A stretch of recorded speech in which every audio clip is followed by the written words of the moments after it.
Hello class, good morning. बेटा आज हम करेंगे भूगोल का लेसन नंबर 6 जो है पृथ्वी के प्रमुख स्थल रूप। क्या है लेसन का नाम? पृथ्वी के प्रमुख स्थल रूप। ठीक है, तो आज हम आपको इसकी रीडिंग कराएंगे। तो उसमें से आपने 5 क्वेश्चन शॉर्ट अपनी कॉपी पर राइट करने। ठीक है, आपने इसमें कुछ स्थल रूपों को जरूर देखा होगा जो चित्र 6.1 में दिखाए गए हैं। आप देखेंगे कि पृथ्वी की सतह सभी जगह एक समान नहीं है। बेटा ये तो आपको पता है कि पृथ्वी जो है हमारी वो एक जैसी नहीं है, कहीं पर ऊंची है, कहीं से नीची है। पृथ्वी पर अनगिनत प्रकार के स्थल रूप हैं। स्थल मंडल के कुछ भाग ऊंचे नीचे तथा कुछ समतल होते हैं। ठीक है बेटा, ये स्थल रूप 2 प्रक्रियाओं के परिणाम स्वरूप बनते हैं। आपको यह जानकर आश्चर्य होगा कि मैदान जिस पर आप खड़े हैं, मीन्स कहने का है कि जिस पर आप रहते हैं, उसमें धीरे धीरे गति हो रही है। पृथ्वी के अंदर लगातार गति हो रही है। प्रथम या आंतरिक प्रक्रिया के कारण बहुत से स्थानों पर पृथ्वी को की सतह कहीं ऊपर उठ जाती है और कहीं पर धंस जाती है। मीन्स कहने का तो कहाँ तो किसी स्थान पर तो ये ऊपर उठती है और किसी स्थान पर ये धसी हो जाती है। दूसरी या बाह्य प्रक्रिया स्थल के लगातार बनने एवं टूटने की प्रक्रिया है। पृथ्वी की सतह से टूटकर घिस जाने को क्या कहते हैं? अपरदन। पृथ्वी की सतह को टूटकर घिस जाने को क्या किसका नाम दिया जाता है? अपरदन का। अपरदन की क्रिया के द्वारा सतह नीची हो जाती है तथा निक्षेपण की प्रक्रिया के द्वारा इनका फिर से निर्माण होता है। ठीक है बेटा, नेक्स्ट है हमारा पर्वत। पर्वत पृथ्वी की सतह को प्राकृतिक ऊंचाई है। मतलब पृथ्वी की सतह की प्राकृतिक ऊंचाई है, मतलब पृथ्वी की सतह से ऊंचे उठी हुई जो भी भूमि होती है उसे हम क्या कह देते हैं? पर्वत। और पर्वतों की जो जलवायु होती है वो कैसी होती है? ठंडी। कुछ पर्वतों पर हमेशा बर्फ जमी रहने के कारण क्या होती है? नदियां बहती हैं। वहाँ पर उन्हें हिम नदी कहते हैं। मतलब पर्वतों पर जो बर्फ जमती है तो उसमें जब धूप लगती है तो वो पिघल कर जब चलने लगती है तो उसे किसका नाम दिया जाता है? हिम नदी का। पर्वत जो हैं वो 3 प्रकार के होते हैं। कौन कौन से?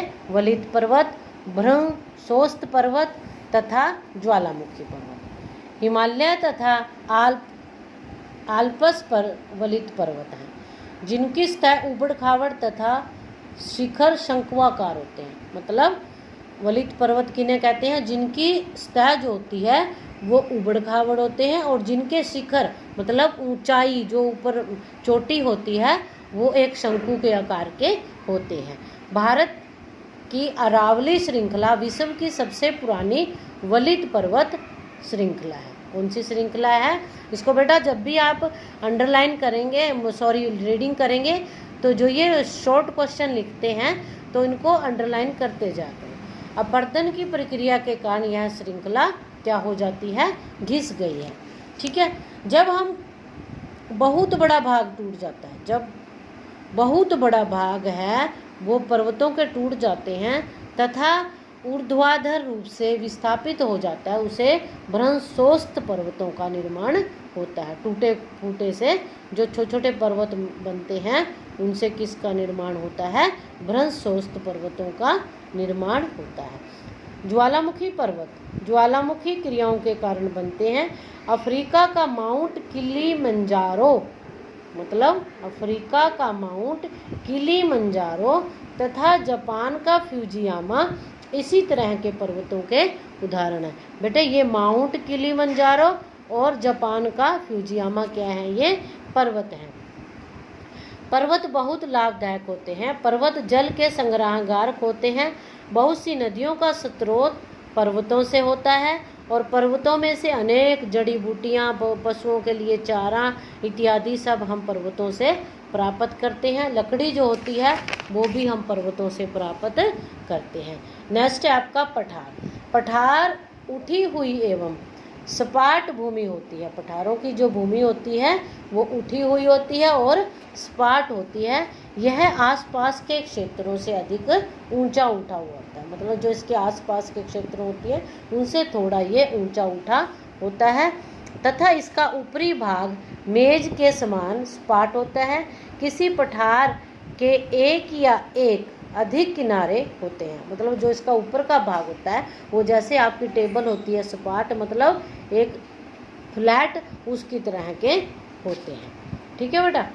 आगे है आपका मैदान। मैदान समतल भूमि के बहुत बड़े भाग होते हैं। क्या होते हैं? समतल भूमि के बहुत बड़े भाग होते हैं। ये सामान्यतः मध्य समुद्री तल से 200 मीटर से अधिक ऊंचे नहीं होते। कुछ मैदान काफ़ी समतल होते हैं, कुछ उर्मिल तथा तरंगित होते हैं। उर्मिल मीन्स उबड़ खाबड़। ठीक है। और इनका जो निर्माण होता है वो 200 मीटर से अधिक ऊंचे नहीं होते। ये ऐसे मैदान होते हैं। सामान्यतः मैदान बहुत अधिक उपजाऊ होते हैं। यहाँ परिवहन के साधनों का निर्माण करना आसान होता है, मतलब जब हमारे यातायात के जो साधन होते हैं वो चलाए जाते हैं तो एक सपाट भूमि में, समतल भूमि में ये ज़्यादातर होते हैं। और खेती करनी भी यहाँ पर बहुत आसान होती है। ट्रैक्टर के द्वारा या बैलों के द्वारा जो खेती की जाती है वो एक समतल भूमि में, मैदानों के में बहुत ठीक होती है। ठीक है। आगे है स्थल रूप एवं लोक। स्थल रूपों की विभिन्नता के अनुरूप कि मानव विभिन्न प्रकार के जीवन यापन करते हैं। पर्वतीय क्षेत्र में जीवन कठिन होता है, जबकि मैदानी भागों में जीवन जीना आसान होता है।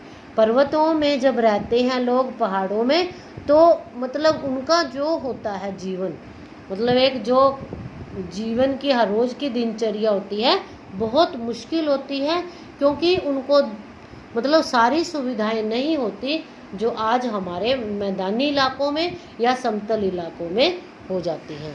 उनका जो लाइफ होता है वो बहुत स्ट्रगलफुल होता है। और जो भूमि होती है वहाँ की वो भी इतनी उपजाऊ नहीं होती जितना कि हमारे समतल मैदान होते हैं। बेटा ये आज का आपका लेसन था। आपने क्या करना है, इसमें से अच्छी तरह रीड करके ये फिलअप्स भरने अपनी बुक के और ट्रू फॉल्स आपने करने हैं। ठीक है बेटा। Okay, thank you.